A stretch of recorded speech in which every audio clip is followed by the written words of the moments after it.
Yo, what's going on guys? RBG here, bringing you another video breakdown on Marvel's Avengers interpretation of Spider-Man, a version of the character that some are calling Spider-Guy and LARPer Man, especially after seeing IGN's abysmal coverage of the DLC that Square Enix thought would be a genius idea to throw in their lap. It didn't do the content any favors, but thankfully Square Enix released a better version on the official Avengers channel, so we're going to talk about it today. Now before we dive into the topic at hand, I want to remind you guys that this video is sponsored by the Galaxy Lamp Projector 2.0.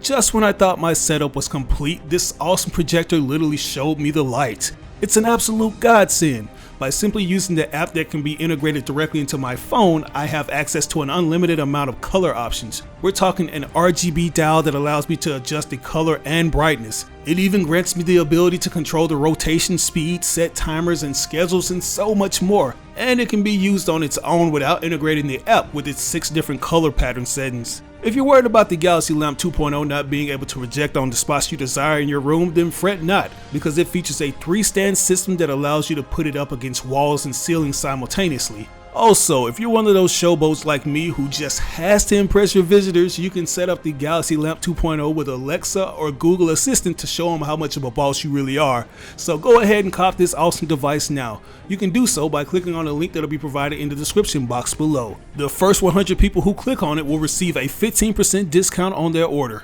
So jump on that right now. But as I was saying, Marvel's Avengers Spider-Man has seen his fair share of criticisms, which if I'm gonna be honest, it's kinda deserving of it. Because for one, this is essentially a package deal with the upcoming Claw Raid mission. As you all know, there won't be much story cutscenes to expand upon Spidey's appearance in this particular universe since it's a quote-unquote event, as opposed to the usual Operation DLC we've gotten for characters like Kate Bishop and Hawkeye, and the most recent War for Wakanda expansion with Black Panther. You're basically getting a character who feels like the devs just pressed Control-C on their keyboard and pasted him into a game that already had a clear roadmap in place. And to be fair, Crystal Dynamics did say that this was the main reason why they didn't want to go all out with Spider-Man and give him a more fleshed out DLC like the others, since it would only slow down the process of completing the other planned content. But you would think they would give us a little more to make this quote-unquote event worth our while. Given how short the 2 Hawkeye operations were, it should have been a cinch. But I guess CD just didn't want to rock the boat of angry Spider-Man fans who don't own the PS4 and 5. And I think it's important to point out that the hero operations feature story beats that work together to make a new arc. But if the character can only be played via a specific console, it'll probably be too much work for the devs to explain why Spidey isn't around if you're playing something like the Xbox. Even though I know you guys are gonna disagree, I do believe this is a timed exclusive and will ultimately appear on the other platforms after this deal expires. As much as you want to believe Sony flat out owns Spider-Man, they absolutely don't. Money talks, and they most likely paid to get dibs on Spidey first. But you can believe what you want to believe. Hell, some of you believe that Sony owns Wolverine since the upcoming game will only be available on the PS5, so go figure. But anyway, as I mentioned earlier, IGN completely played Square Enix with their bogus coverage of Spider-Man. Besides covering things such as the skill tree and the status effects of those said skills, which make up 80% of the game, they talked about surface level aspects such as the way Spidey moves. If you've been following Marvel's Avengers since launch, you kinda already knew the animations were gonna be less than stellar compared to the likes of Insomniac Spider-Man.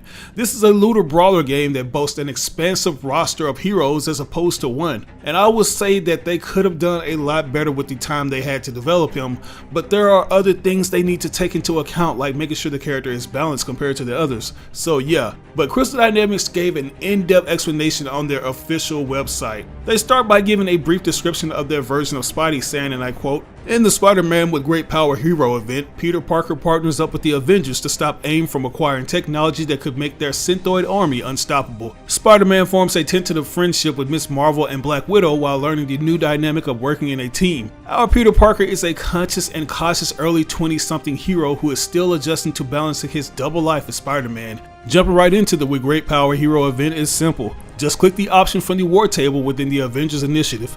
Spider-Man is a playable hero from the get-go and requires no unlocking or completion of any campaigns. You'll be able to take on new Spidey-specific challenges and earn Spider-Man-themed rewards to help you and your team in the fight." So as you hear, this version of Spidey is in his 20s, which is a telltale sign that he has more than enough experience under his belt. This also explains why Crystal Dynamics has gone with the height and build they have for their iteration.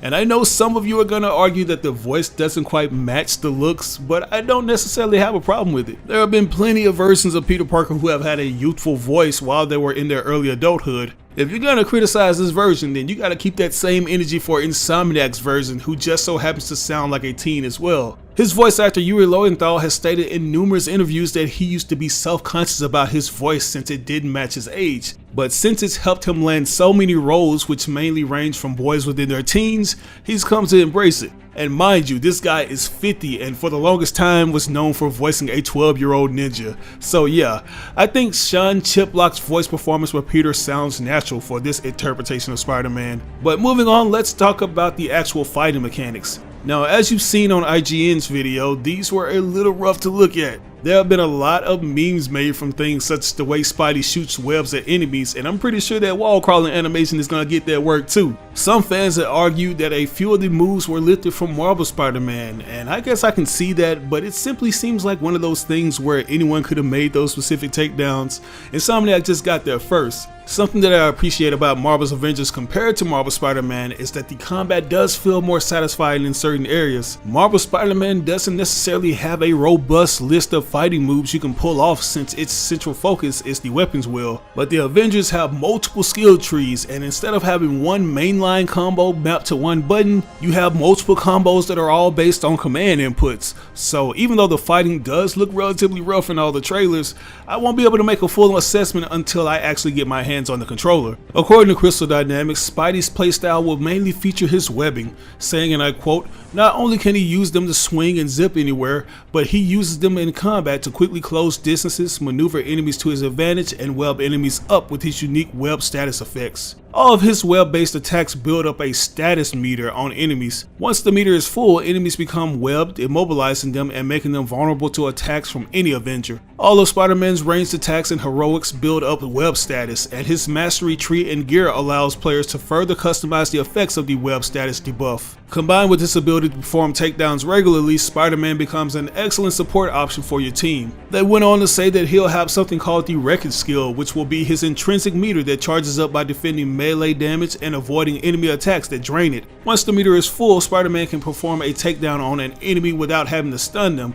even if the enemy is in the air. Now, while I love this idea of having a cooldown meter that allows me to perform takedowns on enemies without having to build up their stun meter, it does have me a little worried.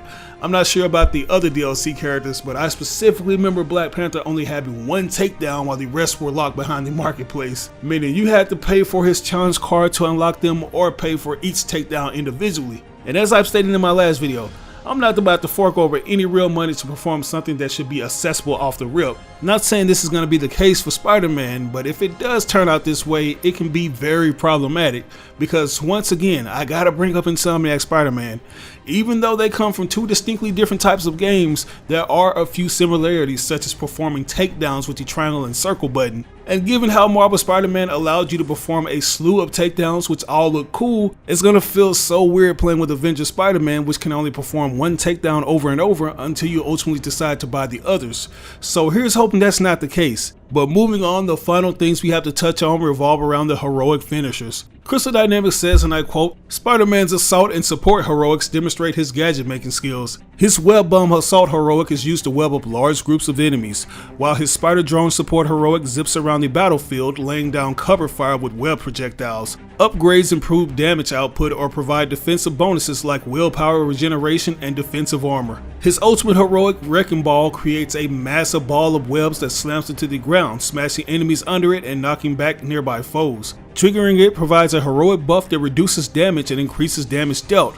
Once upgraded, intrinsic energy auto-generates, allowing Spidey to use his wreckage skill even more often." And as you can see, this ability harkens back to the early 2000 Spider-Man, which features web gauntlets as well as web boots. So these were all the things we needed to see to get a better idea of how the character will play, because as I've said before, Marvel's Avengers doesn't necessarily excel in terms of execution and presentation.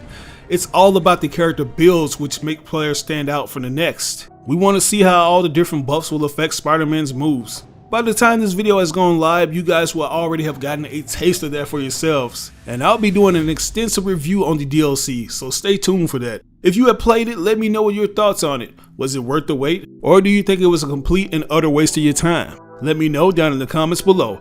As always, I ask you to like or dislike the video. It doesn't have to be a thumbs up, it can be a thumbs down. But if you really enjoyed the video, it would help me out tremendously if you shared it with all your friends and followers on social media. Sharing really makes a difference. But once again, this is your boy RBG signing out on another video. I'll catch you guys later.